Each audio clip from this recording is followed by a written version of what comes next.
So I'm sorry about that, guys. Thank you guys for being patient. Um, Shut up, critical. No one likes you.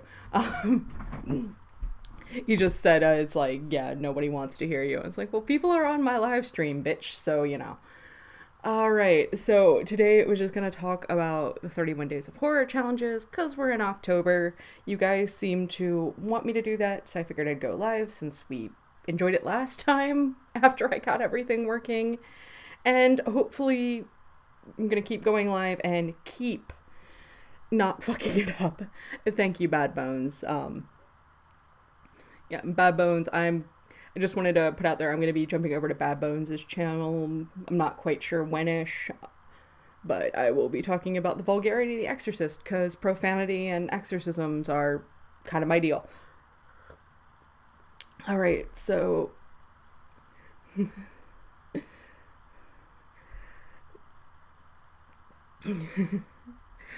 okay, apparently the collaboration's going to be on Halloween.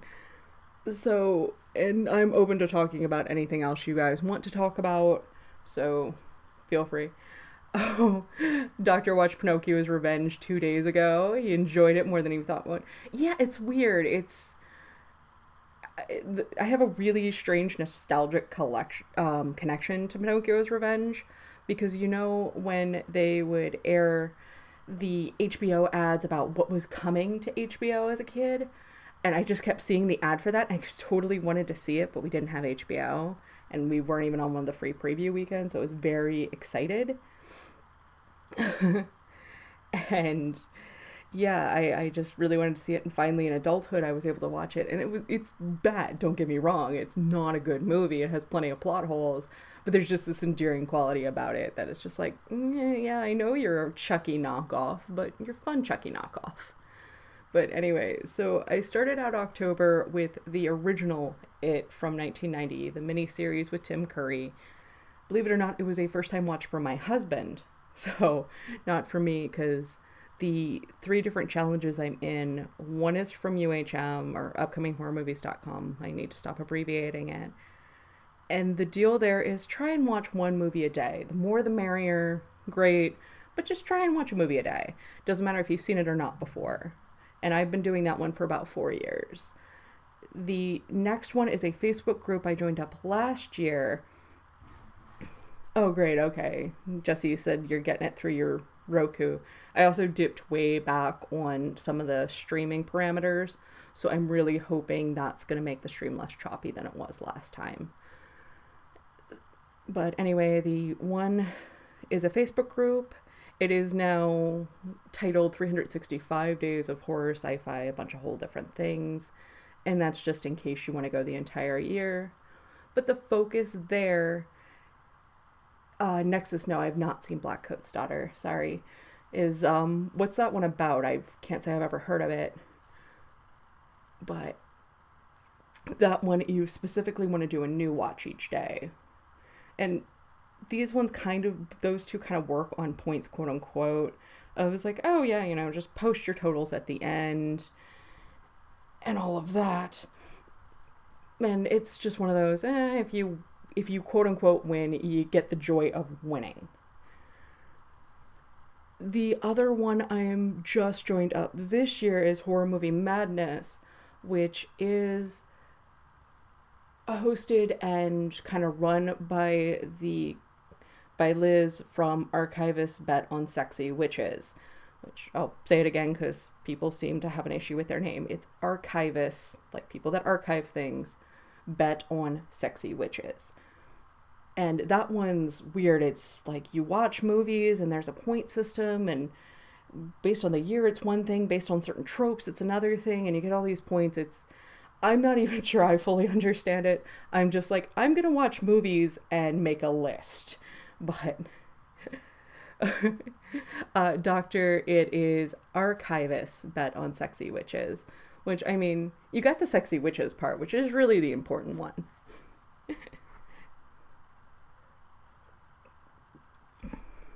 Oh, Nexus, that's awesome because this is written and directed by Oz Perkins.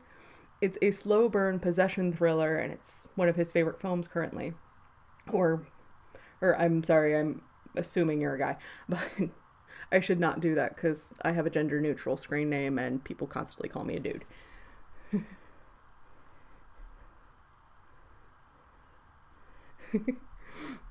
All right, so I did watch it. That was my first one this year.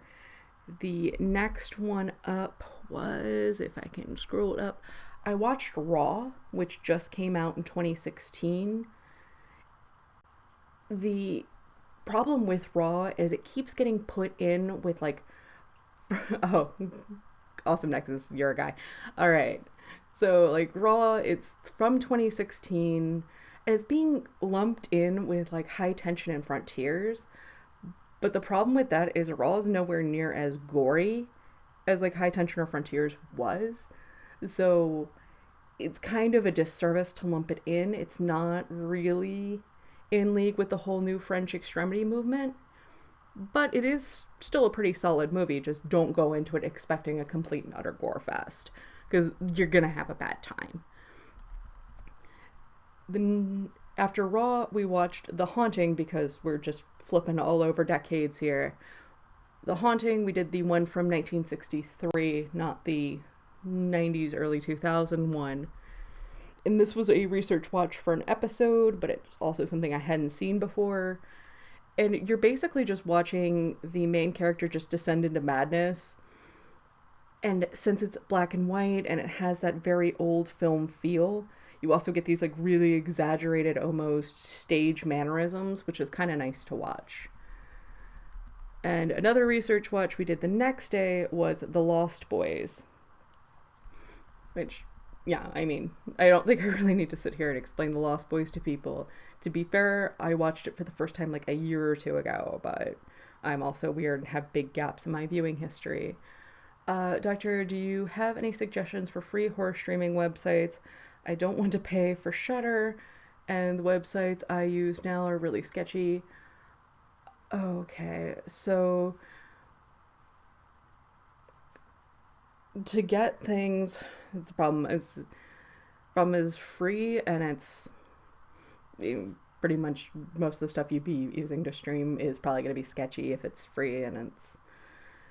But I would normally suggest Archive, because archive.org is where the most of the public domain things I covered, you can watch there. And there are a lot on YouTube that will just let you stream public domain movies, so as long as you don't mind something that's a little dated, you should be good. Because there are some really great public domain movies, but there's also a lot of really shitty ones. I mean, it's kind of like the horror genre. Sometimes you have to dig through a bunch of really not great movies to find that little gem. So as long as you don't mind doing that, hitting public domain, you can watch so much stuff just doing that. Okay, and yeah, it's archive.org. And we kind of flipped around because we watched The Lost Boys, which is an 80s movie that stands pretty well still. And then we moved to The Forest from 1982. It's not the one about the suicide forest that recently came out. It's this weird, cheesy 80s slasher about there's two couples in the woods, there's ghost children, there's a whole bunch of nonsense going on that didn't really make any kind of sense. So it was just complete cheese, and none of the effects held up, of course, because, you know, thinking low budget from several decades ago, it's probably not going to look all that great, at least in terms of some of the practicals, if you didn't have somebody that knew what they were doing. Then it was Dracula's Daughter from 1936. From the time period, we get a lot of movies that do Dracula, Frankenstein, Wolfman, whatever, and put them in the title, but they never actually had anything to do with that character. This one picks up right after Dracula dies. So it is meant to be an actual sequel to Dracula, so it didn't have that going on for it. It just kind of follows, as it implies, Dracula's daughter. She's trying to break the whole being a Dracula thing, because she doesn't want to be a vampire. She would like to live her life. We moved on to another first time watch for me, which I don't know how I haven't gotten this one already, but It's not a horror movie. It's Night Riders from 1981, even though it has Romero and Savini, and I think Ken Faree was in it, and a whole bunch of different horror mainstays. It's not a horror movie. It just counted on one of the challenges because it had so many of those people. And they said it counted as dystopian future, which is kind of weird, but whatever. Okay. You're breathing. And it could very easily be me breathing because I do like my oxygen. I'm also probably talking way too fast, I'm sure, guys. I started out day 3 with Les Diablaks. I can't speak French for the life of me. Les Diaboliques. Critical android. If the breathing was coming from inside the house, you have to explain it to everybody who was found. But that one is from 1955. Again, it's that old black and white. This was kind of awkward because it's a French film, obviously, but we couldn't get the subtitles for English working. They just kept turning on Spanish subtitles. So we were watching a French film with Spanish subtitles, and I took Latin in high school. My husband took German. So neither of us, we could follow along a little bit with what was going on. It was very pretty, but I would definitely want to hit this one again with the language I speak. And moving on from a very pretty film to, again, a very silly 80s film, Scream for Help from 1984. It, again, is just absolute silly cheese. Again, we were just like, what the hell is going on here? Because it had about 3 different plot lines going on, and they intersected, but so poorly and loosely that it's like, I did sit there and try and explain because somebody walked in during it. I'm trying to explain what was going on to them, and you could just see that nice glazed over look of what the hell are you talking about? And I'm like, there's no other way to phrase this, and I'm sorry. I did check out Cult of Chucky, which just hit Netflix. And it's definitely better than the last, for those that hadn't seen it, it's better than the last one we got. I know that isn't saying too much, but it was what it was. I know I've at least heard that the Cult of Chucky that is on, New Cult of Chucky is totally out on Netflix. They released it on, I believe, it was the 3rd, because I think I watched the second one up.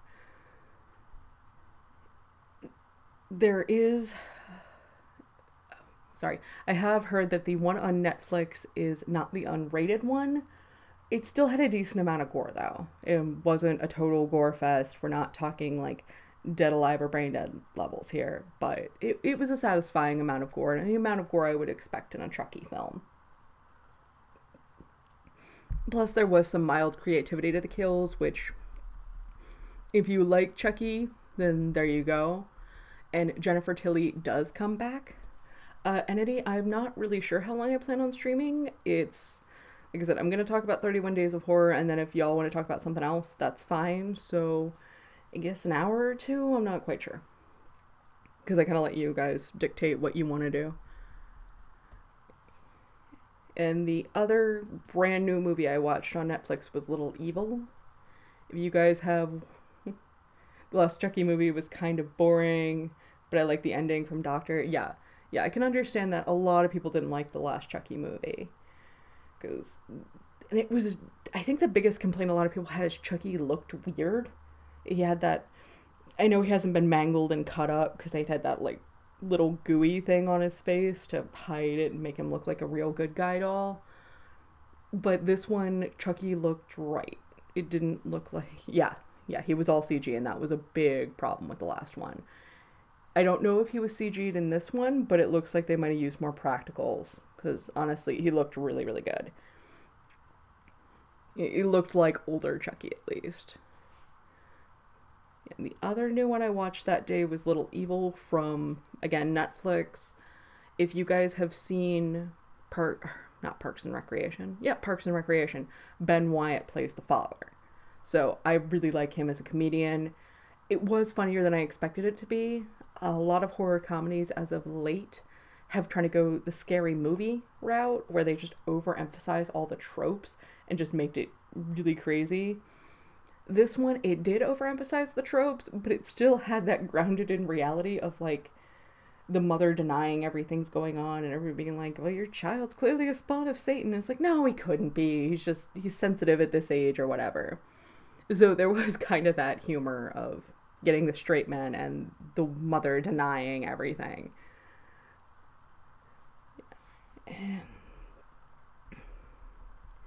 Yeah, how did you like it? Because somebody in the chat's talking about how they saw it as well. Yeah, Nexus, I was actually going to get to Gerald's Game, but I will... Actually, no, I wasn't, because... Yeah, the one challenge I'm in offered us early if you watched it like the day it came out. I did enjoy Gerald's Game. I hadn't read the book because I'm going to get crucified for this. I don't like Stephen King's writing.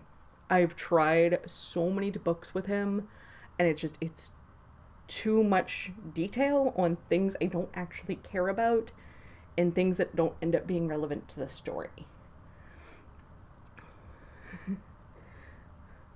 But Gerald's Game, I do like minimalist horror. I do like things with very few characters and a very scarce setting. So the fact that 90% of it took place in the bedroom is a plus to me, because that's when you really see how well somebody can act. If they can hold your attention and the story can keep you going on just very little visual input and very little sound, and just not being bombarded. I did post on social media, it had one scene that did make me wince a little bit, and I'm not going to sit here and be like, yeah, nothing scares me, I never have an issue with a horror movie, nothing grosses me out, but it is kind of a rarity, and there was one that was just like, ah. Alright, so Entity, looking back, I'm pretty sure that guy was mental. What are you talking about, Entity? Dude needed help? Okay. Yeah, Critical's threatening to unfollow me because, I don't like Stephen King's writing. His movies are sometimes fine, sometimes not. Understandable, though. Pixar short. I have no idea about a Pixar thing. Sorry, guys. I don't tend to veer into Pixar. That I feel...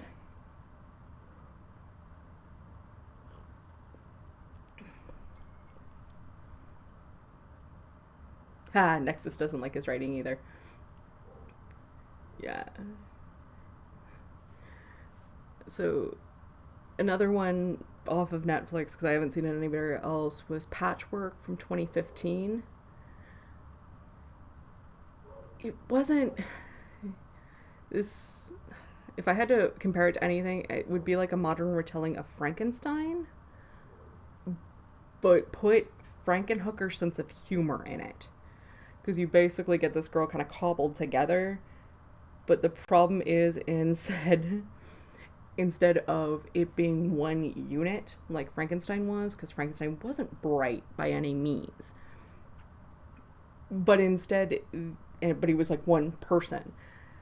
All of the women's body parts that got used up are all kind of active in the head. So you're not only trying to get somebody used to walking around on cobbled together body parts, you're trying to get... Stop. Sorry, cats are fighting.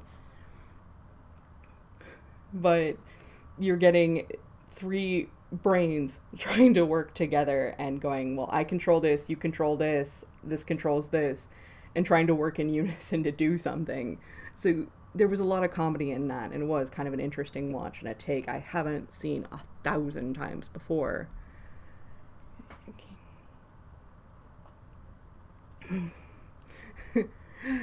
I like King's writing because his writing's all over the place and relevant. It agrees with my ADD. Yeah, doctor, that's about right.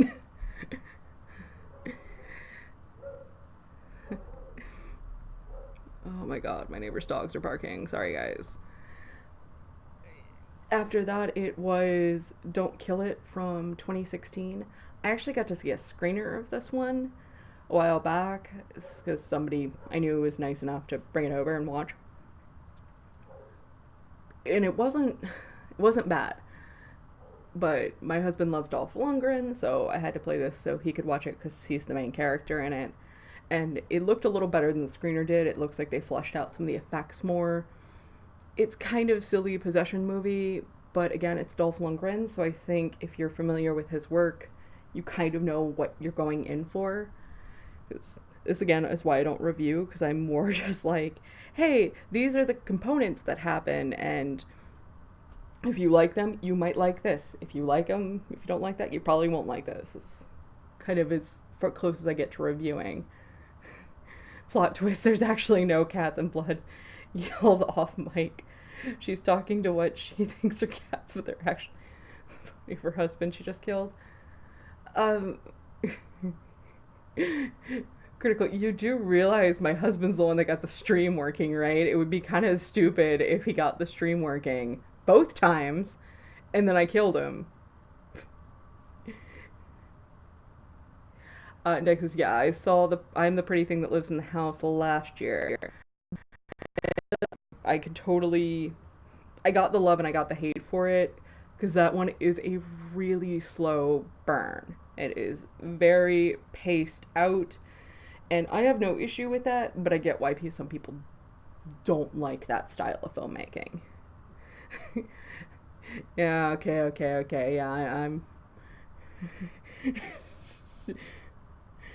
Double plot twist. There's no husband and she's creating an illusion. It's actually been a really long joke in our marriage. If you guys like me to continue streaming, you also inherently like my husband being alive because he's fixed it both times. I'm have to just yell downstairs to get him to say something so you guys know he's alive. Because last stream he did scream "fuck Janeway," so you guys did hear that. On the fourth day, I swear I'm trying to keep this on track. I watched Boys in the Trees from 2016. This is put under horror, but I'm kind of like, eh?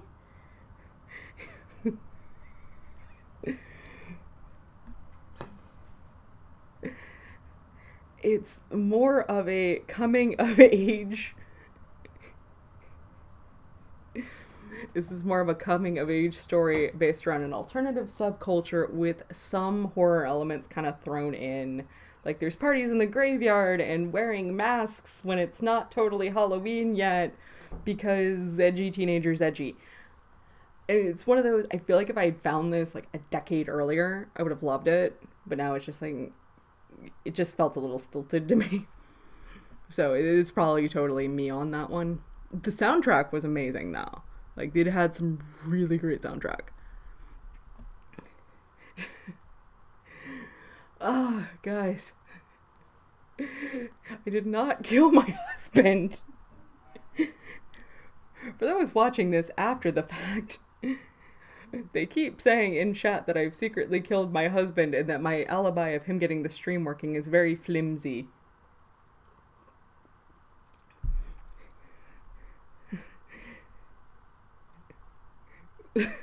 Critical is now praising himself for breaking the live chat. Alright. Also from 2016, because fuck you, Critical, Dark Signal. This one I've seen a lot of mixed reviews about. It's a somewhat interesting story, but it's also three totally different stories that kind of meld together a little bit. And so it's very hard. It's kind of hard up until they all intersect to figure out kind of what's going on. So you basically have this radio DJ dealing with the fact that she's going to be out of work soon, and because radio, her show's going away now and all that. So it's kind of this mourning period, and there's another thing going on with a robbery and another guy over here doing something else. But the show host storyline was really interesting because it was just watching her grapple with her age, grapple with the unemployment, grapple with the fact that her medium's dying, and all of these terrible things in her past. So I enjoyed it for that, but I can definitely see why it would be a turnoff to some people.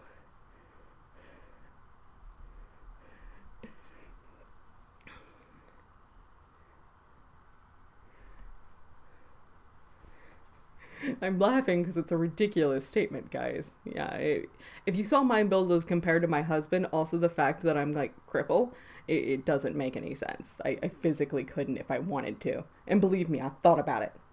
I'll admit to that. And Dr. Ziptard, he told me, or he just asked, are there any movies I'm afraid to watch? The funny thing is, that was actually a challenge for this week in the horror movie madness game. The movie I have put off watching, and there's an entire category of movies I put off watching, and that's animal attack movies, because I like the first 3/4 where they're just running around fucking people up, but I really hate the last fourth where they're just like, I'm going to stab this animal repeatedly, because I just don't like watching that. I'm trying to get better about that. I force myself to watch those scenes now because I can't, in good conscience, cover them on the channel if I haven't seen it. That's also why... Where can I get your yelling husband soundtracks?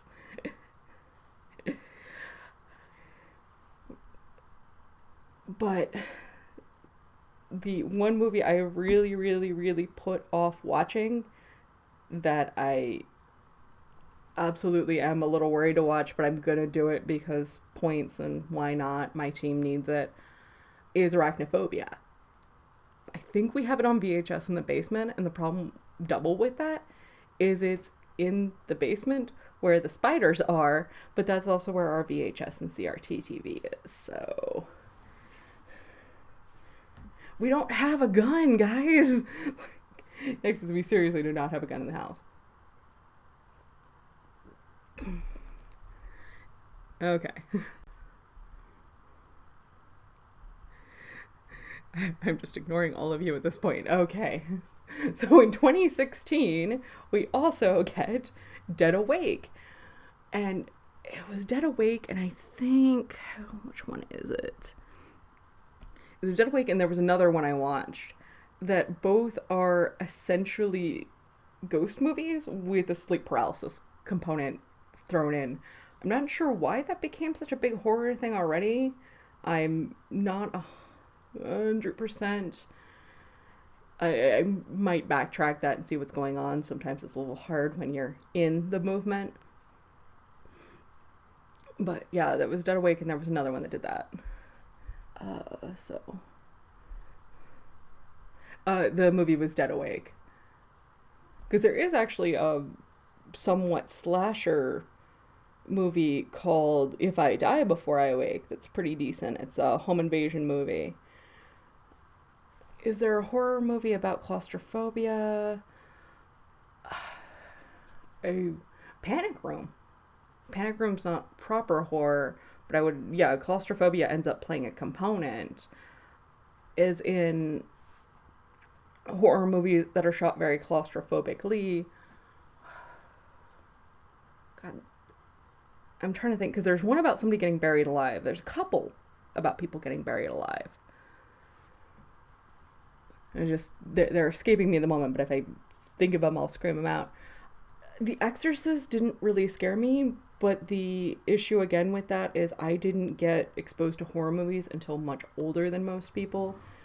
So I was it was like 12, 13, so it had been very ingrained into me of fact and fiction. Even though The Exorcist is sort of kind of based off a true story, which happened in DC, hence where the movie takes place, but the story had happened around is so tame. And then I picked up.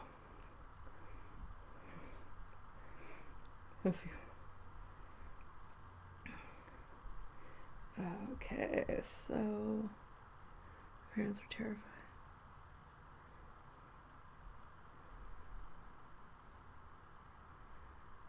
Yeah, exactly, critical. It is.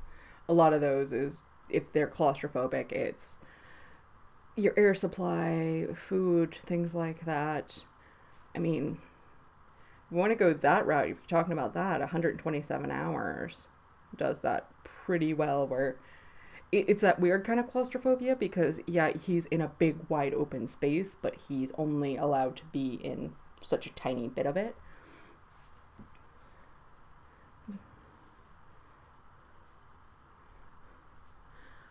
All right. And going back way on the clock, I did watch Deep Blue Sea for the first time because, as I said earlier, I have the issue with the animal killing trope. So that's why I put it off for so long. I am still I watched this on the 4th. It's the 11th today. Yeah, almost a week later. I am still trying to figure out what LL Cool J says in the end track. Because I swear to God, he said my hat is like a shark fin, and then somebody else said it was head, but they weren't 100% sure, so. And I don't feel like looking up the lyrics because this is more fun. Because child of the 90s and I didn't have internet to look things up. Then I went right back to modern times and did a Dark Song, which is just like cult, ritual magic, things like that. And that was an interesting take on it, and it was a morality tale that everybody's seen, I'm sure, a million times before, but it was just kind of an interesting spin on it. Nexus, I haven't seen Mother yet. I'm sorry I can't get to theaters because I can't sit up that long. So I haven't been able to get around to that. Yes, Critical, I'm aware the sharks are fake, but like you know this about me. I didn't watch freaking Jaws until last year. And how fake does the shark look in that movie? Like, I don't know it looks fake until I see the movie, so that's the problem. Yeah. Yeah, I've heard a lot. It's weird. Mother is so completely polarizing from everything I'm seeing because since it takes me so long to see things now, I don't care about spoilers. So it's either people vehemently hate it or think it's brilliant. And I like Aronofsky, so I'm pretty sure I'm probably gonna end up enjoying it. And now Doctor is blaming freaking sharks for 9/11. And yeah, no, I have seen Martyrs. I thoroughly enjoy it. It is a very interesting premise. Because at this point with horror, honestly, if you give me an interesting premise, I'm all about it.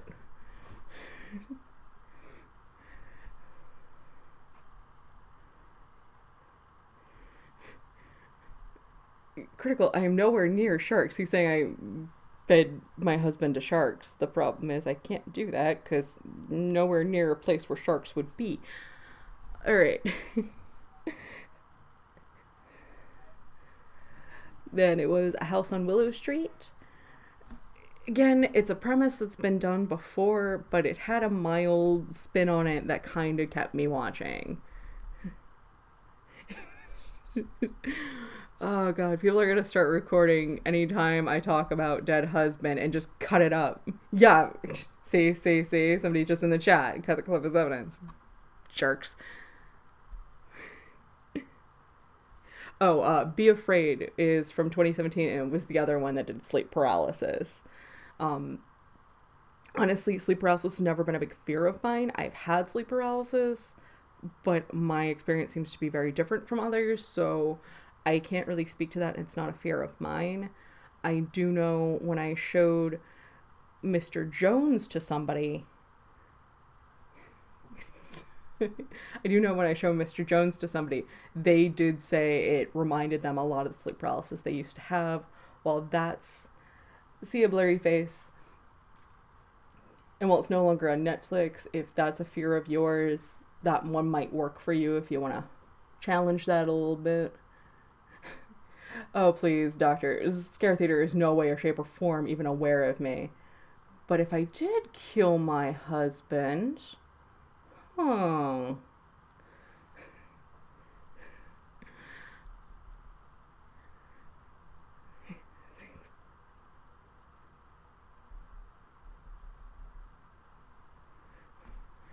Alright, and then it was Demonic, which is... The weird thing about Demonic is I wrote these notes out for the thing after at the end of the week. And the thing about Demonic is I can't remember anything about it. I was really sitting there just trying to remember anything and I just couldn't pull up. So to me that normally isn't a good sign, because if I just walk out and I can't remember hating it, I can't remember liking it, I can't remember being like meh, then yeah, it's normally not a good thing. Because I still, like, I wrote the summary on Sunday and I've still been trying to remember anything about it, and just it's a big blank space. Oh yeah, Slumber is coming out. That also has a sleep paralysis bend. Yeah, I may end up doing something on that. It's just sometimes when you're looking at pop culture analysis, it's easier to do it when you're kind of the trends dying out. But it could also be that. And 2016, I watched The Black Room. And this one, again, getting a lot of mixed reviews. I've just seen, for some reason, a lot of people pick this one on Netflix. My expectations were pretty low.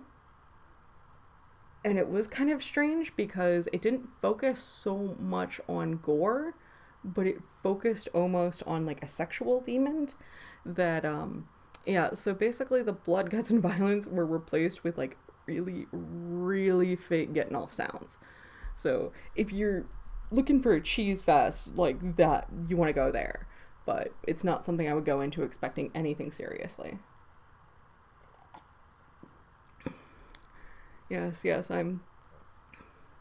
my laughter means lack of empathy. That's totally it, yeah.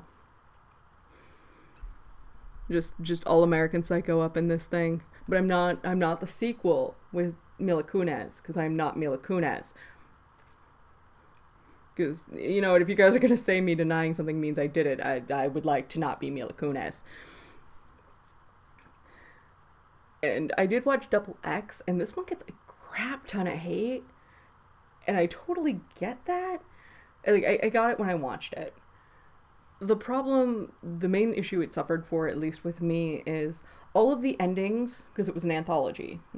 I love anthology horrors, because it's all those nice little snippets, and you can kind of have a weak short story, but it doesn't feel as bad. But the endings all seemed either really ambiguous, but they did so in such a way they almost seemed like they fizzled out, like people couldn't figure out how to end it. So I get why people would be upset about that, but Doctor, I have not seen All Hallows Eve either. It's really low budget, but I thought it was scary. What's that about? Casually, she talks about sex demons after killing her husband. On subject of killing people, the pizza guy is coming in 10 minutes. I'm 10 euros short. Any suggestions? I mean, if you're 10 euros short, the going price on the street might be about 10. I mean, give him a decent tip.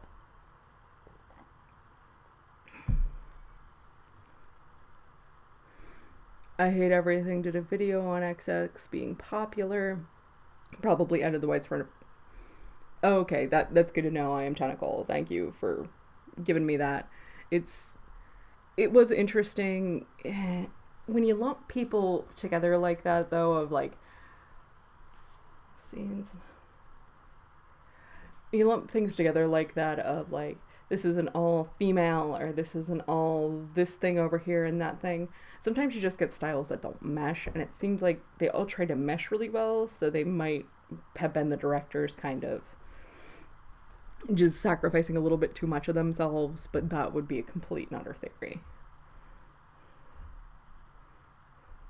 Wait, barbecue meat lovers? Is that the pizza you're getting? I don't know. Barbecue chicken pizza is pretty good. Oh no, you're completely wrong on that one. Pineapple should not go on pizza. Do not put fruit in pizza. That is not okay. Alright, and on the 6th, I watched The Forgotten. It was kind of just generic.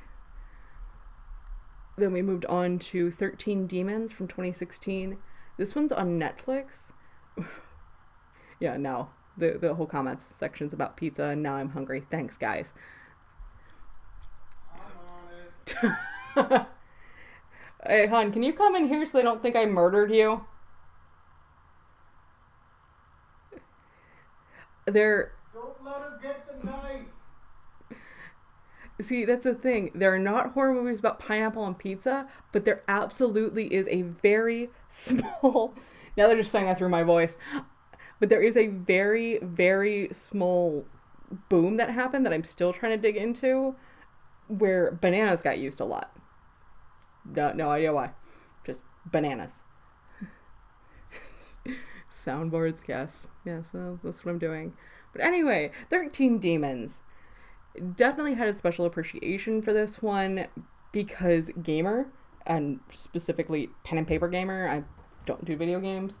Yeah, what's up? Hey, Hey, I'm not dead. are we gonna talk at the same time so people don't think it's a soundboard? Or no, I could talk over a soundboard, couldn't I? Yes, you could, which is definitely what you're not doing right now. Yeah. I mean, throwing my voice to be two different voices though, that would be fucking impressive.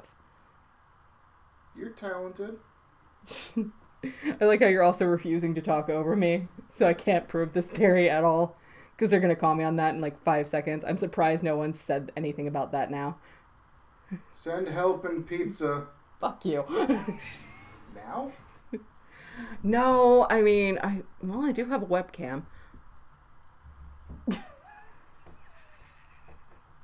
Y'all raise 50K, fine. You heard it. 50K and Blood Cuts and Social Commentary sex tape.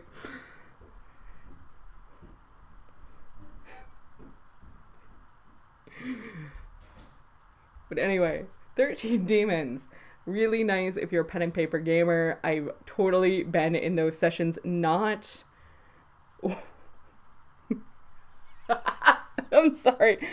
Tentacle just wrote, I've got it. Blood's husband has been a shark all along. Yes, I'm married to a shark. Makes sense. Okay.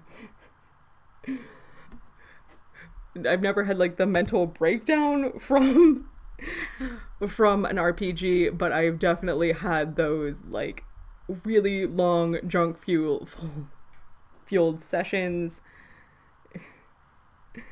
junk food fueled sessions where it's just like, yep, this was a poor decision and a great decision all at the same time.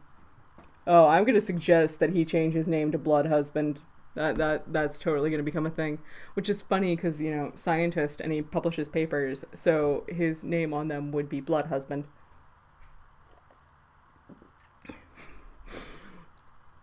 Yeah, the problem is I can't force him to do much because he's the one paying the bills right now, so. Right, and then we went way back to the 70s and watched The Legend of Hell House. He doesn't have his doctorate critical, he can't be Dr. Blood Husband. Which Legend of Hell House, honestly, I'm weird about these because I'm not a big fan of like 60s and 70s period pieces. Just never been a thing for me. So I have a bias here, I'm sorry. How would you feel if you found out your fans are all weird little gremlin people? Honestly, I'm surprised you all aren't. Really, I am. Like, I hit 2,400 today, and I'm just like, wait, like, people are paying attention to this? It's really strange. Okay, so... yes, Dr. Blood Husband has now joined us. From 2016, we watched Here Alone. It was a zombie movie, but it kind of had an interesting kind of atmospheric take that I hadn't seen 100 times before. But again, warning, it's slow. It's a slow movie, it's a slow burn.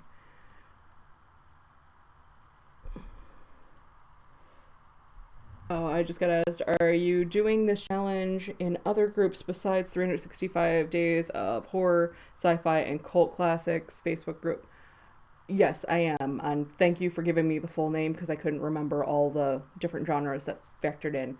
I'm doing one on upcominghorrormovies.com, so on their board, but I've also been posting it to their Facebook group, which I think is UHM Fans Hangout. So I post each thing I'm watching there. And I've also doing one for, let me grab her name real quick because it's a long one. All right, sorry about the clicking. Man. Halloween Horror Movie Marathon Madness. And that's been the one, like, I've been binging everything just because I want to, and it's fun for me to do this, but that one does the whole weird point system. UHMs, or Upcoming Horror Movies, runs a lot like the 365 days, where you just kind of watch whatever.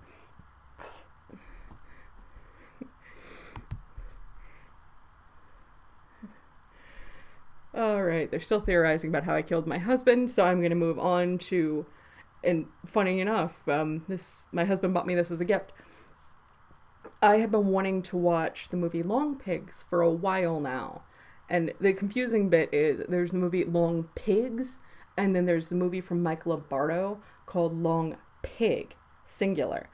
So I got all excited at Scares That Care like 2 years ago, like, oh yay, this is a movie I've been wanting to see. And then I realized it was Lombardo, and I sat there and watched it because I love his work, but we already owned it because we had Suburban Holocaust. So, in Suburban Holocaust is just a collection of a bunch of his short films. So this one, he got... Kara, can you stop playing with toilet paper too? How did you get it on your leg? Anyway. Yeah, multiple long pigs are terrifying. And for those that don't know that expression, for some weird reason, long pig is kind of used to refer to as cannibal intestines. When you're pulling them out of a person. 1 second, I'm going to stop this. Oh, she stopped it herself. Good for her. She's learning. Got 2 accounts of talking to that one. Well, you don't hear me. Well, yeah, I could be on my phone. All right, but in that Canadian collection, there was Long Pigs, Abolition from 2011, if you want to look it up. I'm not even going to try and pronounce that, but it translates into Dead Man's Dream from 2008. I Heart Doomsday, like the word spelled out heart. And Werewolf Fever. If you're looking for something serious, Long Pigs is definitely the one. They have... Dead Man's Dream and Abolition were kind of serious. Or I Heart Doomsday was as well. Werewolf Fever was straight up camp, though. It was about a really poorly dressed werewolf costume guy attacking a fast food restaurant. And the guy just so happened to have won a burger cook-off that had a silver spatula, which of course played in. Yeah. Alright. So, that was actually the end of my first week. The first week I got out, let me double check. I've got into the low 30s my first week. So, actually, yeah, Gerald's Game and all that, because I also did a Bigfoot bench for them as well. Yeah, I think I ended up with like 31 or 32 watches. Actually, 1, 2, 3, 4, 5, 6, 7. Yeah, I ended up with 30 watches exactly, sorry. Yeah, so I got 30 watches exactly out on the first week, so I'm not totally bummed about that one. Alright, so everybody's still talking about my dead husband, because, I'm just going to lean into that. I'm just going to let it happen. Yes, I do, yes, Doctor, I do like him. I do like his directorial work. There is a Giallo episode planned. It's just such a big genre. I'm still trying to figure out exactly how to tackle it. I know I could do a series, possibly on each director's style, like him, Brava, things like that, obviously, Argento, but I'm just going to kind of work that one out.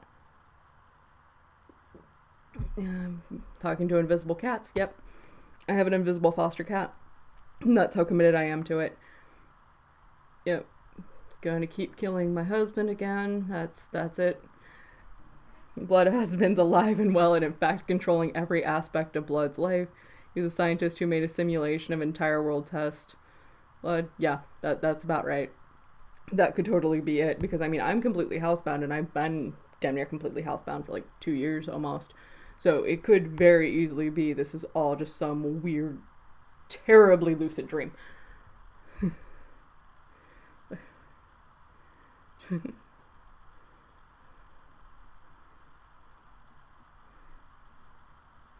He's not dead yet. Yeah. Send the medics, still hoping for. Yeah, no. If you guys get us pizza,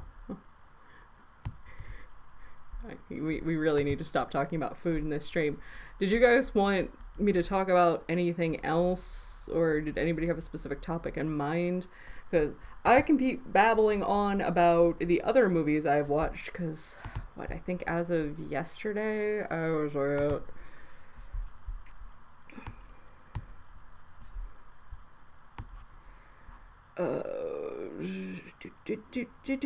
Gonna keep battling.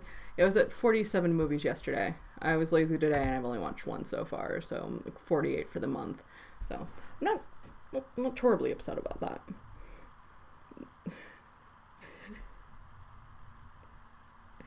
Rather like the babbling, but I do need biting advice.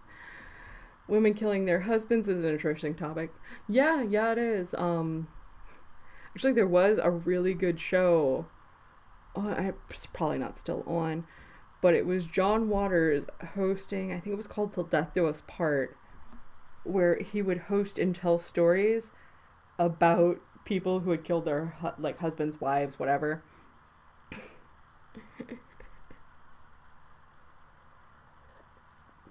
My favorite one from that, though, was this guy marries a girl, and it turns out that he's actually been hiding that he's gay and in a relationship with one of his coworkers. But she finds out and, of course, gets upset. So she threatens to out him to his work. They're both going to get fired because, essentially not because they're gay, but because you can't have office relationships. He kills her and buries her in a bog. So, cut to years later, he's married the guy, they're very happy together, awesome. They have a puppy, which is great too. Puppy runs out to the bog, comes back with a skull. Guy, understandably, assumes it's his dead ex-wife's skull. Turns out, because they have him in the interrogation room, he confesses to everything. And they're like, oh, well, that's great, because he'd offered to pay for a proper burial. It's like, we carbon dated that skull, and it was like several hundred years old. It just so happened the dog had gotten this fossilized skull out of the bog, and it must have been somebody that died hundreds and hundreds of years ago. And he immediately assumed it was his wife's skull. So he confessed to a crime he wouldn't have even been busted for. So that one was kind of fun. But just double checking that I'm not missing anybody's questions. Feel free to yell at me if I am. Yes, I am commentating while I slash people because that makes perfect sense. Because I don't. Any reason you don't get to watch a lot of horror movies, Tentacle? This is he's interested in horror, but he doesn't get to watch a lot of it. I like the idea of Halloween and horror, but can't stand gore and scary things. It's fun to study, but I don't watch it a lot. Okay. Yeah, that's understandable, and that's also a big part of the reason I did the horror for people that don't like horror, because I have a lot of people in my life that don't like the genre because it's so gory. So I was just like, okay, here are some films that you can try that aren't super bad, well, on the gore at least. That's why I try and call things out. Hiding the bodies. Yep, my husband is typing about how I disposed of his body. That's exactly what is happening. And her husband are secretly brains in a jar. Yeah, I am the brain that wouldn't die. JT Corpse is asking, because I'm assuming you came from the 365 Days of Horror group, asking me what I think of Cradle of Fear. I enjoyed it, but I also went in with like very low expectations. I went in with, this is going to be silly, over-the-top gore, and that's exactly what it is. The only thing I would warn people about is we got it from Prime, and my guess is they lost some of the soundtrack rights. So they've stripped out a lot of the soundtrack audio, but instead of it just being clean, which, I mean, awkward silence wouldn't be great because it just isn't, audio hiss really obnoxious. So that was a big issue we had with watching it.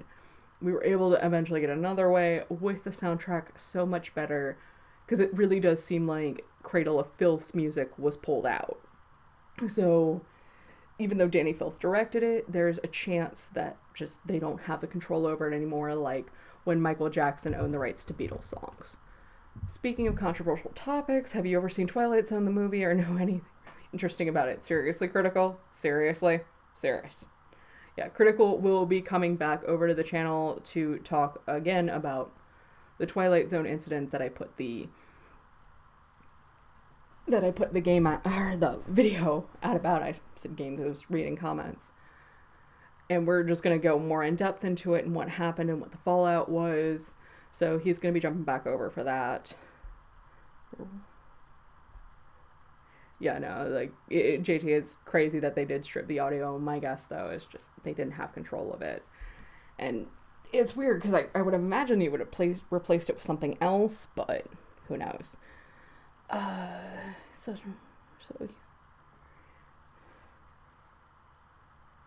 okay, I play a load of horror games, but there isn't a huge load of variation within the games, and I have almost...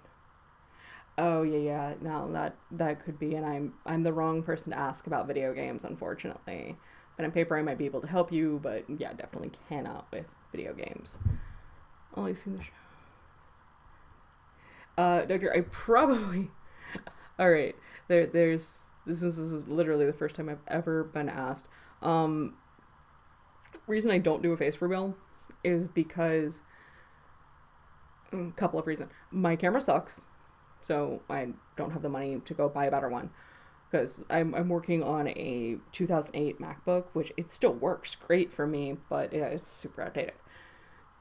Secondly, it is, if basic hygiene, like me getting my toothbrush, hairbrush, like all of that takes a lot out of me each morning, and I'd probably have to do more if I was doing a face reveal. So I don't have the energy for that. I just don't have the spoons for it. And yeah, that's really why. It's like, I want people focusing on the content, and I've heard a couple other female YouTubers complain, or not even just females, but other YouTubers complain that when they kind of did that, it came more about their appearance than what content they were putting out. Also, you all kind of know about my pain issue by this point. It's easy for me to keep it out of my voice. It's very hard for me to keep it out of my face.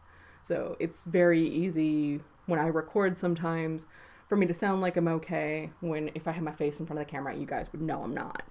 So I don't want to detract from what I'm doing here. And that's really why. I'm not saying I'll never do it, but just right now, probably not. Horror games. Okay, I'm just scrolling through.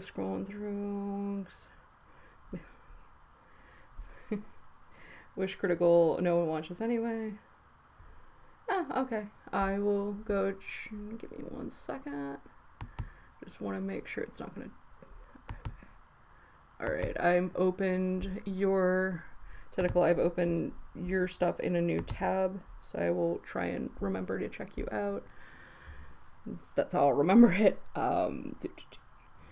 Just got Toxic Avenger 1, 2, and 3 2 days ago. Oh yes, I have the Toxic Attack pack with like all the freaking Toxic Avenger movies plus Toxic Crusaders. Yes, I absolutely do love Toxic Avenger, and it's funny because I just started finalizing. I had Ryan Tutelo from All You Need Is Blood come over, and we talked about influential kind of trashy cinema, and we talk about like Russ Meyer, Roger Corman. Roger Corman gets a lot of time. I think he gets damn near 2 or 3 episodes because it's just that big. But Trauma comes up as well, and we talked about people that started out in Trauma, like Trey Parker, Matt Stone, Ty West, James Gunn. I know Marissa Tomei was actually in one of the Toxic Avenger movies, apparently. Okay, so I played stuff like Resident Evil, somebody wanted to make fan art for your channel, how would you want them to go about it? Your profile picture or something else? If you guys want to make something, have at it, go hog wild. I have no preferences. It's a very sweet gesture, so I just appreciate people showing up, like, honestly. Yeah, and I just talking about you guys, I did want to clarify with the announcements today that me looking for other ways to get content out there is not at all I'd be fine with a mascot contest. What are you guys saying? My 10 minutes in GIMP wasn't good enough? Are you getting on my logo? Get my logo here? Yeah, I honestly don't care. It's fine. Yeah, it was like 10 minutes in GIMP. But, because GIMP is free and Photoshop costs money, that really is it. Girl Scout cookies? Yeah, we got Girl Scout cookies today, and it's like so hard for me not to freaking go get some, because the CEO of Scares of Care, like their founder, his daughter's selling, so that was the only reason we bought from them. And they have this thing now where you go to a website and you can order right from there and it gets shipped to your house. Like, we think we ordered them Sunday, we just got there today. So very, very excited about the Girl Scout cookies. But the announcement I made today, I am looking for other ways to do content. The reason for that is YouTube, yeah, it's been an issue. The demonetization thing actually didn't really hurt me yesterday. The reason being, I have yet to make a dime off YouTube. I do have analytics. I do have it all set up. And I am monetized. The problem is there is a pay threshold. So I have to, I think, collectively get up to $100 before they will pay me. So I think I'm sitting around like $17 right now. And like I've been upfront with you guys, the worst or the best I could have ever asked for is to break even. Making any kind of profit, it would go right back into the channel, because I just wouldn't feel right about that. But the differentiation of content, that is coming from a couple of people have requested things on other platforms, and I've been asked repeatedly to do podcasts. I'm still not 100% sure I'd work on that platform, because I know, yeah, I'm just moving pictures, but there's some times where it's very hard for me to explain something, but I can throw it up on screen. But I know a lot of you guys treat me like a podcast, so I'm willing to try it out. I'm basically willing to try whatever you guys kind of want and see where it goes. But the truly obnoxious thing is I was going to announce that yesterday, and then that happened. Because the only reason I really raged out and posted about it is because they demonetized 2 videos that had already passed. They had been demonetized. I got a manual review before they set the threshold of 1,007 days. And they passed. But then they demonetized them again. So now I have to get 1,000 views in 7 days on that particular video to even get reviewed. So I'm not going to hit that. And I'm accepting that. I'm cool with that. I'm fine with that. What set me off, again, was those 2 videos being thrown through the loop again. Also, the fact that my Q&A, the Q&A episode I did in Celebration, got demonetized, which I don't think there was anything even remotely inappropriate in that. I don't even think I swore in that one. And I try not to swear. But the other reason is that Scares the Care video I made got demonetized. And I don't care if I don't make money off that video. Not my worry. My thing is, I've heard through the grapevine from a few different creators that it seems like YouTube pushes monetized content more. That to me hurts my reach with that particular video, and that pisses me off. If it's just me talking about a horror topic, I don't care all that much. I'm willing to try things out, but even when I was at like 40 odd subscribers, I was happy with that. I don't need a big thing because my comment section's amazing and that's what I like about this channel and what I want to keep. But the fact that I was promoting a charity and trying to make more people aware of a charity and they're going to hurt my reach on that, that just hurts. So that's why I just went off. So we are talking about Girl Scout cookies on a much brighter topic. All right, so the ones we got specifically were Thin Mints and Samoas, which is kind of, it's one of the few flaws in my marriage because I like coconut, so does my husband. So every single time you get like assortment of donuts or chocolates or anything like that, there's always coconut ones and nobody wants them, so you just get all of them, so it's great. But since we both like it, we have to fight over it. So we ended up getting 4 boxes of Thin Mints and 4 of the Samoas. Yeah, we're talking about the Frasier analysis. Yeah, Critical he does a lot of Frasier analysis and he does stuff on Wings, and that got demonetized as well. His stuff with me got demonetized, but that's because it was horror based. But the fact that we can't talk about Frasier and Wings is kind of really beyond messed up. Soon YouTube's own company produced videos will be demonetized as well. The funny thing is, the second I started talking about YouTube, my stream health went to absolute shit. I'm not saying they did something, but I'm saying that's a funny coincidence. Okay. Yes. Alright, so Tentacle, you might also like the movie Cigarette Burns. Yeah, Cigarette Burns is definitely an interesting movie. Stream just died. Oh no, on my end. Yeah, drop for a second for me. Yeah, sorry guys. Yes, I'm killing off the people watching this stream one by one. Just because.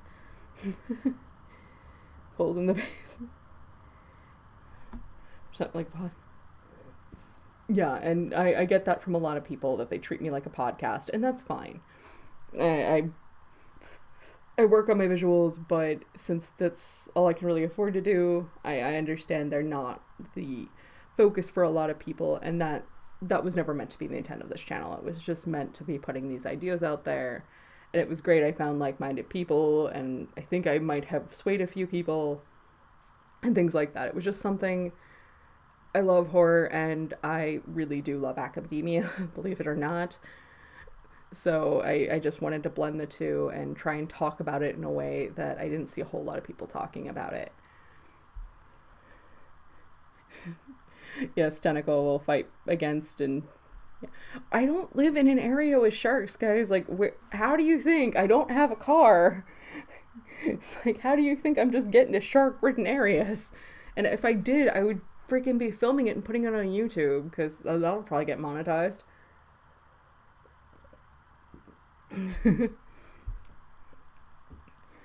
Yeah,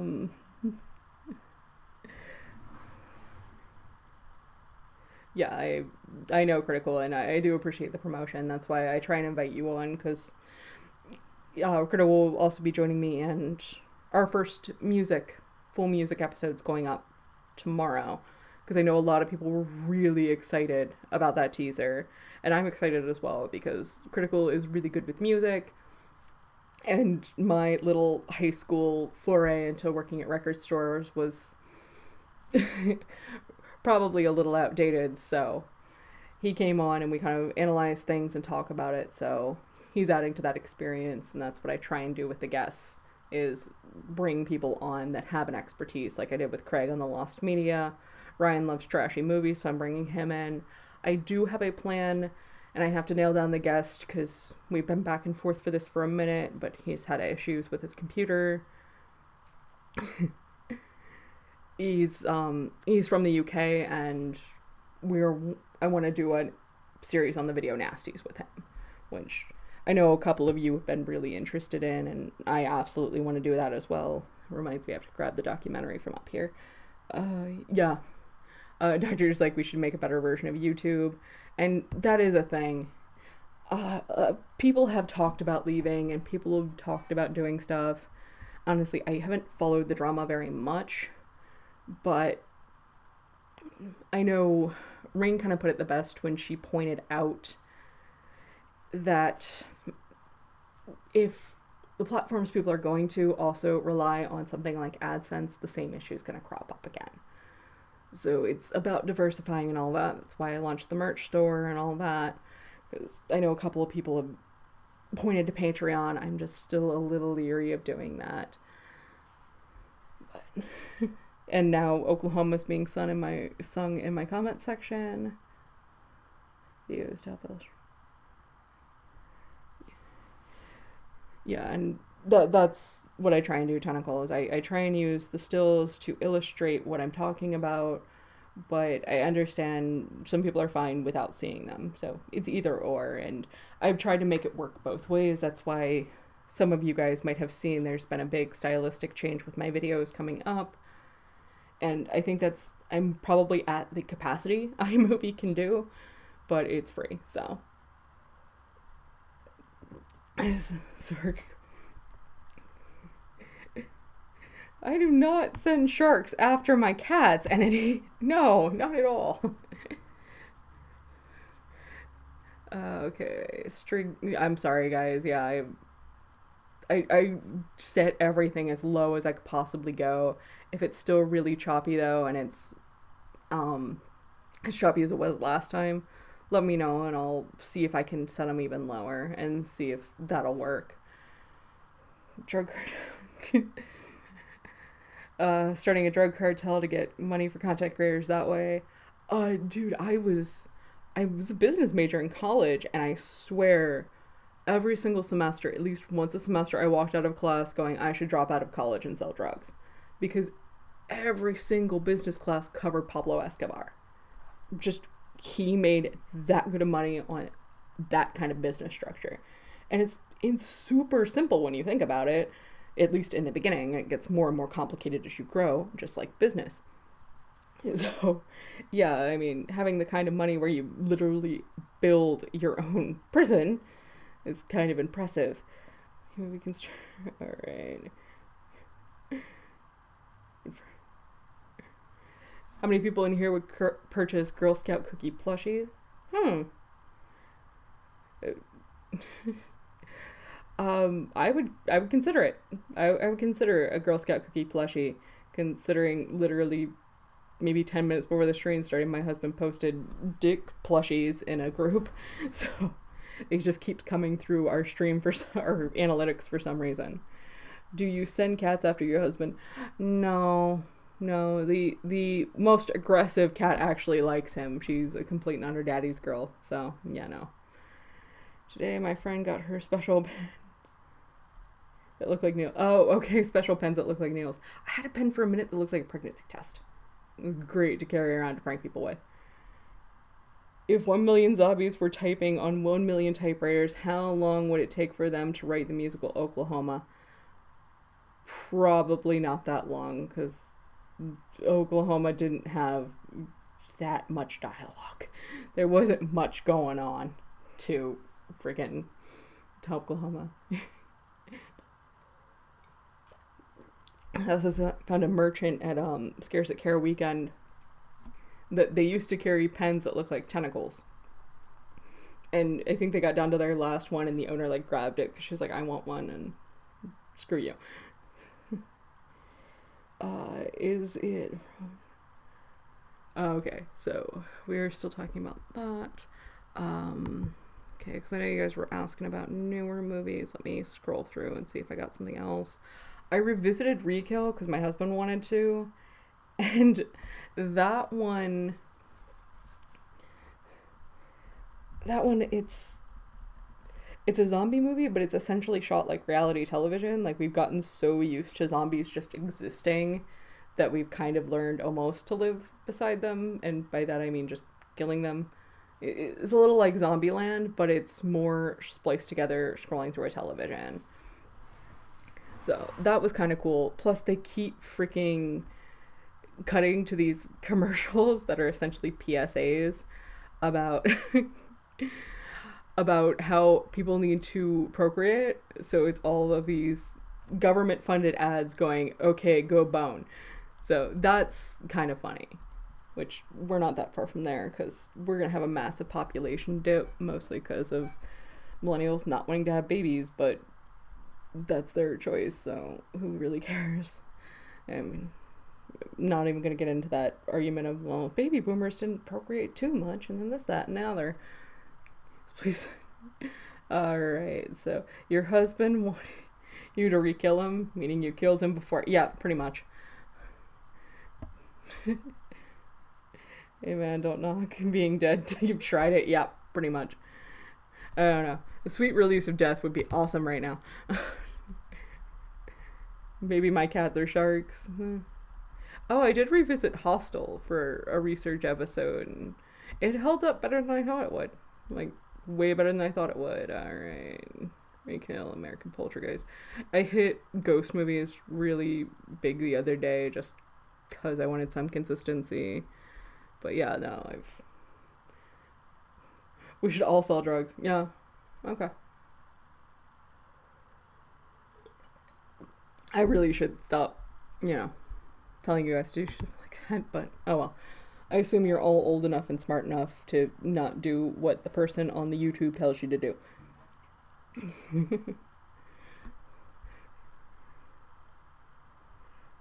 Someone make a creepy lullaby using the word shark, husband, cat, and Girl Scout cookies. It has a secret message about her grinding her husband into cookies. Honestly, if you guys do it, I'll put it up. Not even joking. Yeah. Have you ever seen the movie Fried Green Tomatoes? Let's just go with that's what happened to him.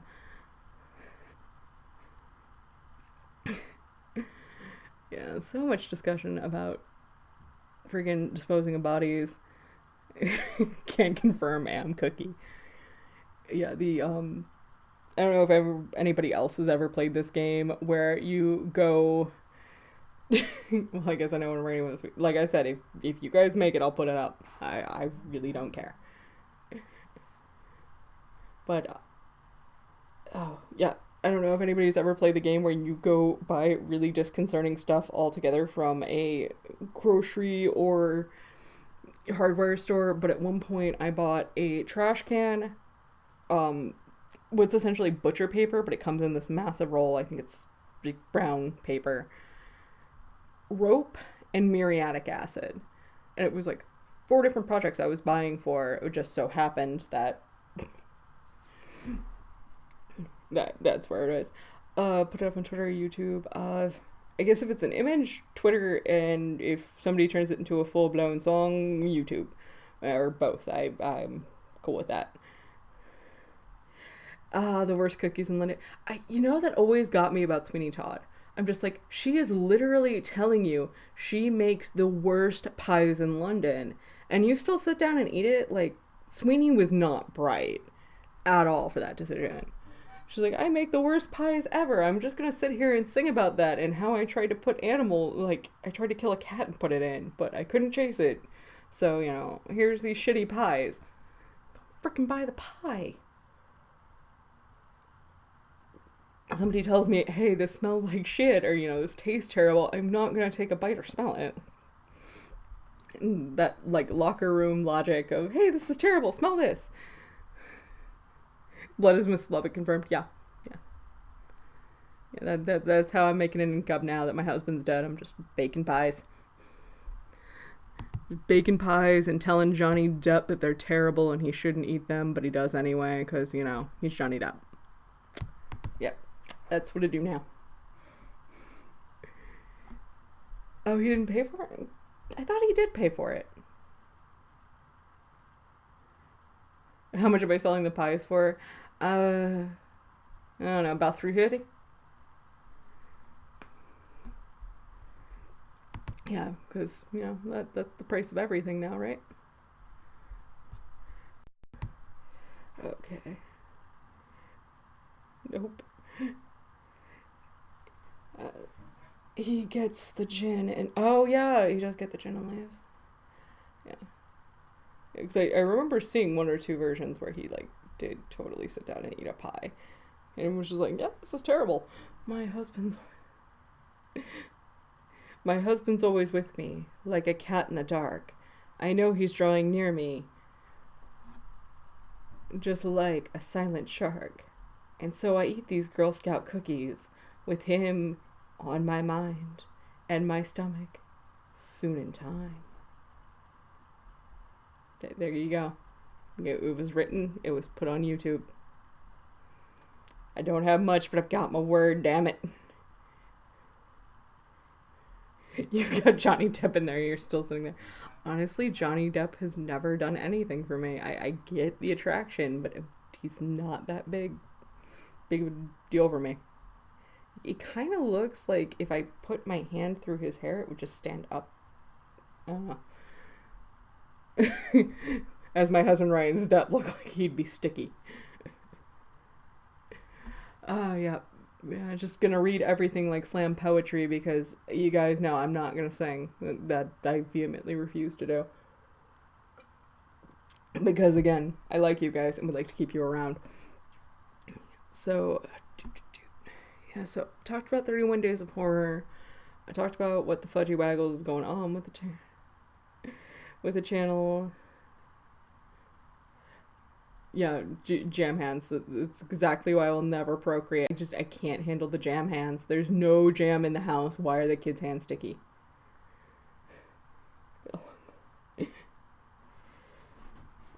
So, just sitting here talking about jam hands, Girl Scout cookies with my non-existent dead husband, who I'm just typing in chat for because it's jazz hands? No.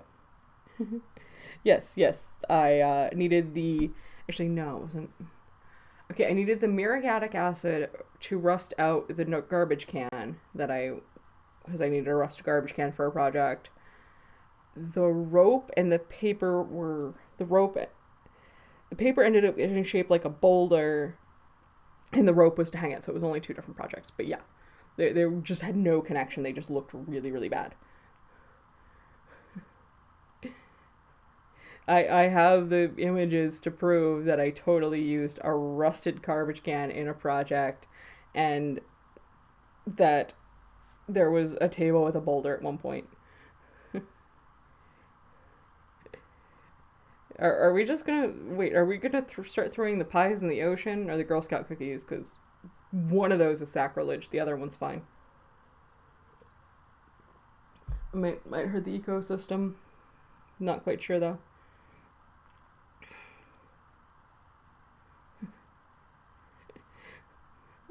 Go to a country where they serve shark meat and record the experience. I don't want to do like the BuzzFeed Worth It thing. I don't want to compete with those guys because they're pretty fun. But where do they even serve shark? Like, hey, the sharks are hungry. They need, dude. But I'm pretty sure sharks are not built to digest Girl Scout cookies. I'm like fairly certain of that. I don't think so. It depends on the production, I guess. Yeah. So I don't know. We're still not sure if Sweeney ate a pie or not. He might have. He might not have. There's a lot of variation. Like Evil Dead the Musical. Sometimes it ends on Blew That Bitch Away. Other times he ends up back at, yeah. Because like one ending he ends up back at S-Mart. The other ending it's Army of Darkness.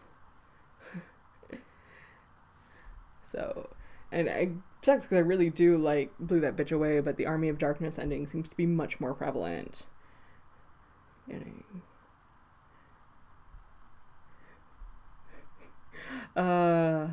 Critical thinks he's gonna win an Emmy, and that's adorable. But have a good night, man. Get some sleep before you have to go to work. Yeah, dude, that's exactly it. And I'm cool with the sharks. I actually have a friend out in Australia who, last I heard, was trying to write a book about sharks and trying to get some impact on children to keep the whole them getting killed down, which would be nice. BuzzFeed more like blood feed. Yes, as much as YouTube would allow. When I got demonetized, I did put everything back in review because I was feeling kind of petty.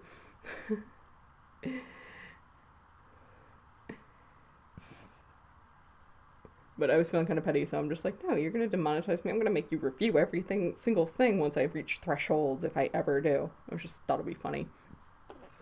But I didn't bother with the shocking horror movie moments, and I didn't bother with... There was another one in there that I'm just like, yeah, that's never going to happen. But I did try back for, like, the vomit gore episode, because I didn't show anything. I'm just like, dude, I didn't show anything. I flat out said that. I was wondering why you were trying to code in my chat. Yeah, it was just wrong box. It's like, what are you coding? I need to know now. You tell me what you are coding. I'll wait, because I know there's lag. Seriously, sorry, racking my brain for anything even remotely interesting to talk about. I was writing code to delete this Android. Yeah, okay. That's totally fair. A replicant's work is never done. Or wait, dude, am I one of those shitty, like, pre-replicant androids? Man. File successfully deleted. Yeah, no. I'm still talking. You know what, at this point, I'm just gonna keep talking to be petty. I'm just like, nope, you didn't delete me. I'm still talking, because screw you, guys. Alright. I would date a Roomba. I would imagine their suction power would be worth it. Don't delete Entity, that's not cool. No. I like Entity. Entity has always been here and nice. You should put everything into a review. YouTube literally begins almost a people reviewing videos. Yeah, pretty much. That was part of what I was doing. But then they set that threshold, so I'm 90% sure they did it just so people wouldn't do that as much. Well, 1,007 days isn't impossible to get, it's just not easy. Because that's why I hate calling myself a small channel, because I don't want to discourage newer creators. Because I know a couple of guys have come talk to me and want to start channels up, and that's great, or want to expand your channel, which is awesome. And I know looking, like, at least, especially when I was starting, because I'm like coming up on a year, I would see people in small YouTube groups. I'm like, you have like 1,000 subscribers. Fuck you. I've got like 2. So it was a little discouraging there, but it seems like mid-size, it seems like between 5 and 50,000 is when you start to be considered mid-size. So I'm still technically small. So it is hard to pull those views in, but it is what it is. Like I said, my brag about this channel isn't views or subs or any like thing like that. It's my comment section, because my comment section is really what makes this channel. But why are people deleting themselves now? That's not cool. Yeah, programs becoming self-aware. That's not fun. I've been considering revisiting some of my older videos as well, especially that tech and horror one and like the first one, because yeah, YouTube is rough compared to pre-2010. Yeah, it's weird. I have a friend that actually, I shouldn't say friend, a guy I went to high school with. We were friendly, and I think we still are, if he even remembers me. But 2 subs puny, 1,000 subs small. Yeah, that's unfortunately what it is. But I don't know how many people in here watch Make Me Bad 35, but we went to high school together. I actually dated one of his friends, because we're the exact same age. And it's mind-blowing to me that he has like millions, and I'm just like, oh yeah, because you broke in like 2006, when like no one was doing this and you couldn't make money, and people figured out you could, and it kind of went from there. So my probably biggest regret with this entire channel is just I should have started when I wanted to. Not because I would be in like the millions of subs and all that, I just feel like I would have built more content by now. It's just really, I just want more content out there. I want more ideas out there. It was really more of that. You were what's making the show. Oh, I appreciate that, Fuzzums. The people I pull in, because, yeah, like I said, I've got a lot going on with Critical. I've got one going on with Ryan. I'm doing a series solo, just in case you guys are missing that as well. It's just, and I'm sorry, there's stuff going, because apparently I can't ever live not around a firehouse. Every single house, firehouse. You can. Can God microwave a burrito so hot that even he couldn't eat it? I'm going with yes, because all things are possible through the Lord. Cops know about her dead husband. Yep. The funny thing is, one of our neighbors used to be a firefighter, and I walked out front one day to smoke a cigarette, and he was sitting there with a book of matches trying to burn a jacket, and he just couldn't get it going. It's like, dude, you really suck at starting fires, which, to be fair, he should. He's a firefighter. But apparently they wouldn't get him a new jacket, even though his was very, very old, so he decided to burn it to get a new jacket. Hey, creepy blonde girl. By the way, for anybody that hasn't checked out Creepy Blonde Girl yet, her channel is wonderful. And speaking of wonderful channels, I am going to try and bring this channel spotlights back.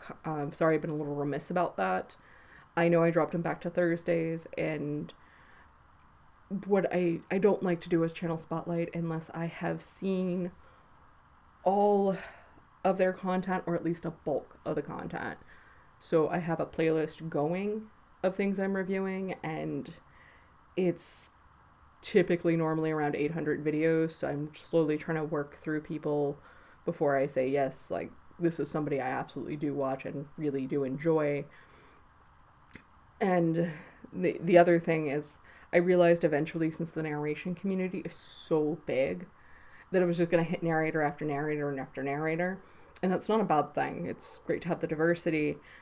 It's just I can't be creative enough to keep explaining different narrators and what makes them totally different. So what I was thinking about, and that's why, oh, hi, Auntie Creeps. And speaking of narrators, because she's another great one. That's part of why I did the Monday series, where I have people reading and narrating, and then I come in with the analysis, because I figured that's a way to show people these narrators, see if they like their voice, see if they like their style, and also give them kind of a room to experiment if they don't want to do something on their own channel.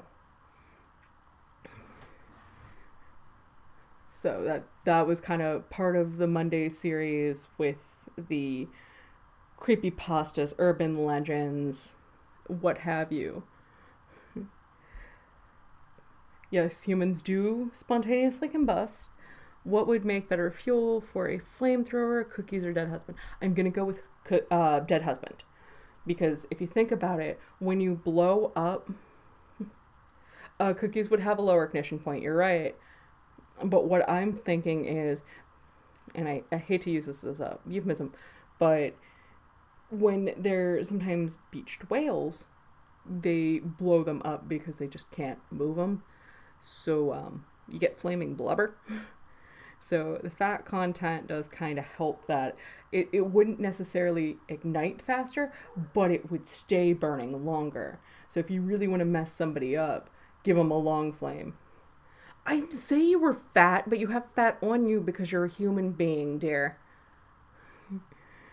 Yeah, he's still mad because he called me fat on Easter. He totally called me fat on Easter. I'm calling you out on that one.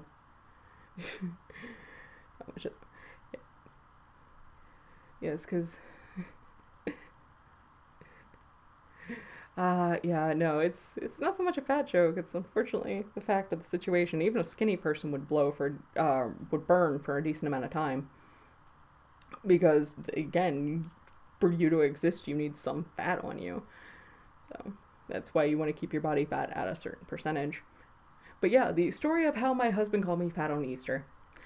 We were talking, I knew he wasn't paying attention, and then I just very gently... And then I just, to test it, went, yeah, no, because I've gained a lot of weight since we've gotten married. He went, yes. He just nodded, and he was like, hmm. And then it just slowly seeped in what he just did. And he made this I'm gonna poop myself look. And then I realized, I just told him, I'm like, honey, we've had this before. You need to pay attention before you agree with things. Because it's not the first time I've done it. So, yeah, he called me fat on Easter. Oh, you've been told you look 50 pounds less than you really am, Vanity? That's That's a good problem to have. Um, yeah, yep. Most people do gain weight after they get married. Yep, absolutely. Motive to kill my husband. Just, I mean, we stopped using whale blubber, so I mean, we have to get it from somewhere. I mean, what are we using in bases of cosmetics now? We can't wait for a whale to throw up all the time. If you got that reference, awesome. It's like, oh, what is it even called? Because they did an episode of Bob's Burgers. They also did an episode of Futurama. Ambergris. Ambergris. Ah, I have been trying to get that to be a thing in the horror community for so long. Instead of Twitter beef, let's just do diss tracks and just be over the matter. Because diss tracks are normally at least hilarious. It's like, I've never seen a diss track that I actually took seriously. Sorry, it was just like, you guys are having a petty schoolyard fight. It's okay. I did not lose weight during my divorce, unfortunately.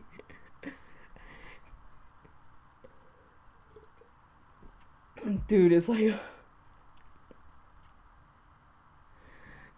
oh, but, okay, are you talking about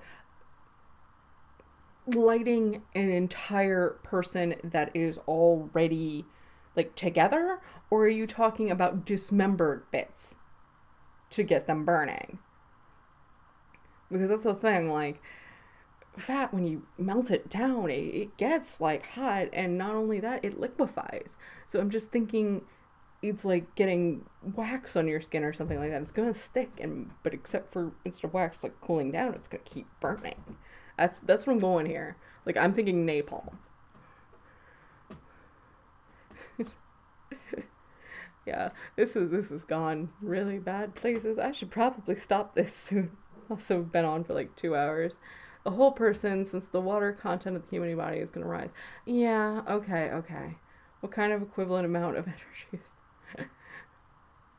Yeah, he's going to have to do the calculations on that one, because I've never been good at conversion with measurements or anything like that, because silly American, and we don't use metric, and that means I don't know anything else. I know napalm is styrofoam and gasoline, but it sticks. That's the point I'm making. I'm thinking about things sticking and keeping burning, which I lit my shoe on fire this morning, and we're not going to talk about that. And why did I just say that? Yeah, is something like you can brush away. But something that's going to stick there, and not so good. That's why, gasoline. Well, that's the thing. Gasoline also has, like, a really shitty ignite point. You've proven that. Like, you've put your cigarette out in gasoline just to prove it. Google it. The internet's a great place. No. I'm not going to do anything. A normal day in your household. Actually, kind of, yeah.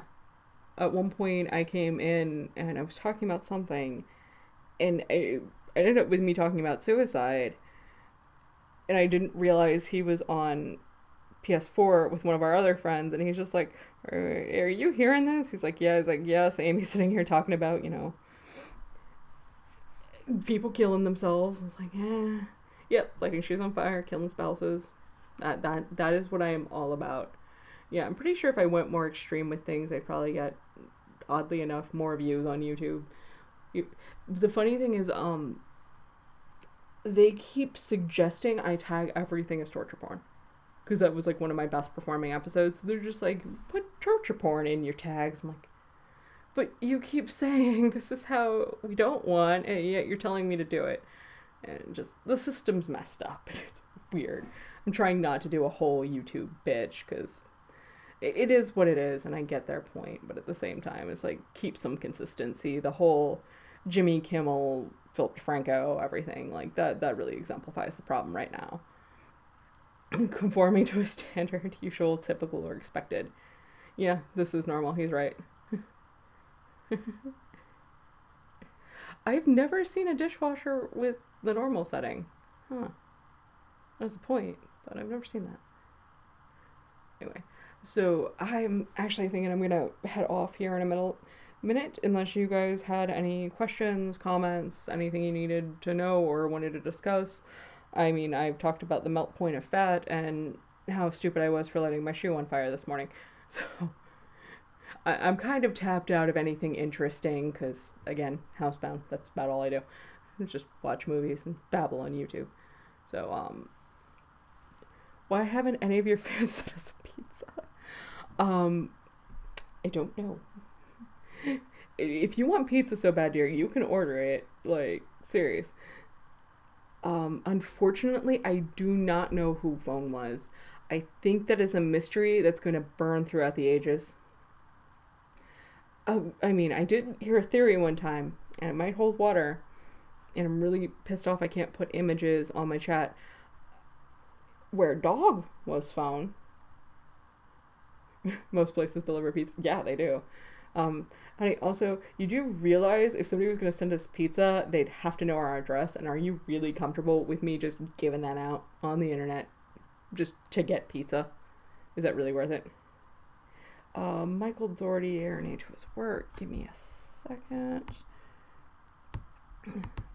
The name's ringing a bell, but I can't think of who it is off the top of my head, so I'm not even gonna lie, I'm Googling it.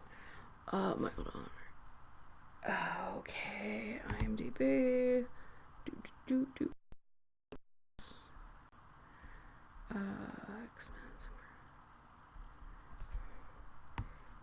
IMDb is gonna do that stupid rollover ad thing that's stupid obnoxious.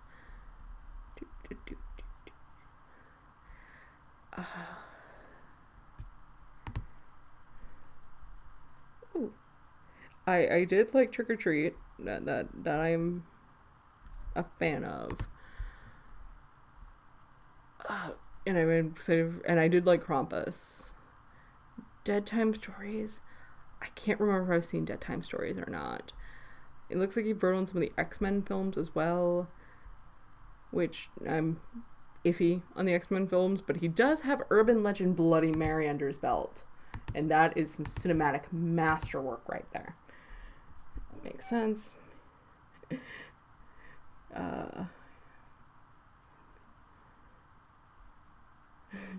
Blood Guts and Toppings Pizza Delivery. Yep, that's about right. Pizza's here already. Smothering the guy with a pillow takes really long. Yeah. You hear that a lot out of serial killers and people that have killed people. They're just like, it took so much longer than I thought. Yeah, Ghost Story is good. Blood, please give away Girl Scout cookies at your one Halloween. If I had the money to do that, I would totally do that. I'm not even gonna lie. Every year I feel a little guilty I can't afford to get full-size bars. Every year. Just a teeny bit guilty.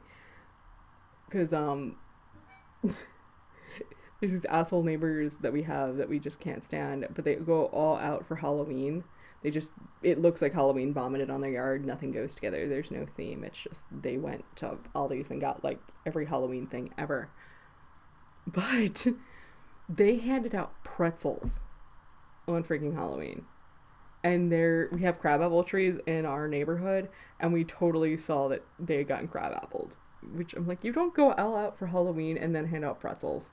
It's like handing out toothbrushes or pennies or those Chick Tracts. To be fair, I like the Chick Tracts, but it. You should start a Kickstarter to afford all the cookies. Blood Guts. Blood and Blood Husband. Pineapple pizza. No sauce, no cheese. Yes, just crust.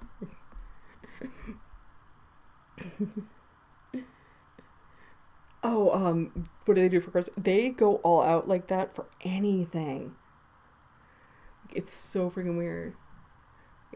Apples I wouldn't even mind that much. And these weren't soft pretzels. They were the little, like, tiny packs, and they weren't even like Schneider's. And since we live really close to Hanover, you not giving out Schneider's is fail. Because they're right in Hanover, Pennsylvania. But, yeah, every single holiday, they just go nuts for them. At one point, one of our neighbors it was her first year there, and she's like, oh, the house looks nice and da-da-da. I'm like, dude, that's like stage 1. She's like, what? And it's like, they're going to progressively, the next several days, put more and more shit on their lawn. And then eventually, like, she saw the full thing and she's like, Jesus Christ, that's a lot to look at. It's like, I can't remember what movie it was, but they turn on the lights and it just, you could see it from space, is essentially how their shit looks.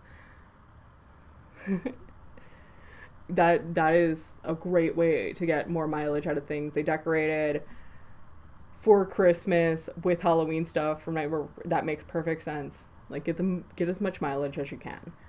Hell, like, I'm cheap and I'll admit it. They get Santa really drunk and he vomits in their yard. That's about how it looks. The year after we gave out apples, no kid ever came back. Yeah, that's fair. There was a dentist in my neighborhood and he gave out toothbrushes. I never got an apple.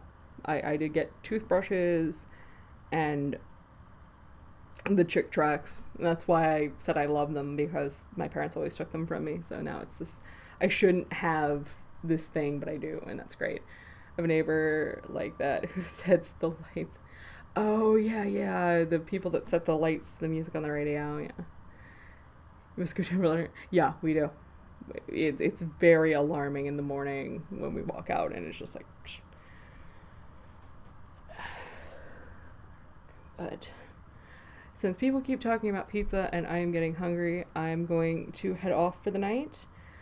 You guys have an awesome time. It was great chatting with all of you. Today's the 11th. I'm going...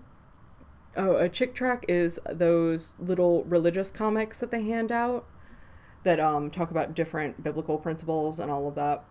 There's one against Halloween, though, and that gets handed out a lot around Halloween, about how it's a pagan holiday and you're worshiping Satan by celebrating it, is essentially what it is. The last episode of the Satanic Panic I did, Dark Dungeons, was completely based off one of the Chick Tracts and was about as over-exaggerated as those things are.